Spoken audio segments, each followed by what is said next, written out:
Assalomu alaykum. Men kimsangiz yozdim. Menga berilgan mavzu Sog'dona xalq cholg'ulari kamit orkestri faoliyati.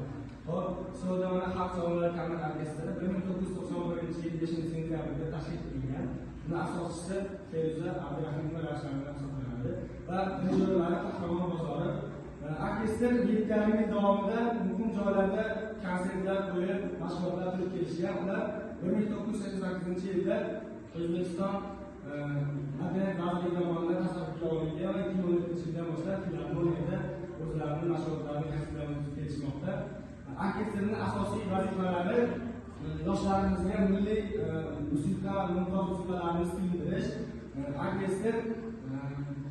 Orkestrda foydalanadigan cholg'ular nay, dutor, tanbur, qashqarvoq, doira kabi instrumentlardan foydalaniladi. Orkestrimiz ko'plab iste'dodli yoshlarni professional musiqachi ijrochi sifatida yordam berishga harakat qiladi. Xulosa qilib aytganda, orkestrimiz shu milliy musiqamizni yanada rivojlantirish hamda Yevropa musiqasini o'zimizni milliy musiqamizga uyg'unlashib kelishiga xizmat qiladi. Shulardan iborat.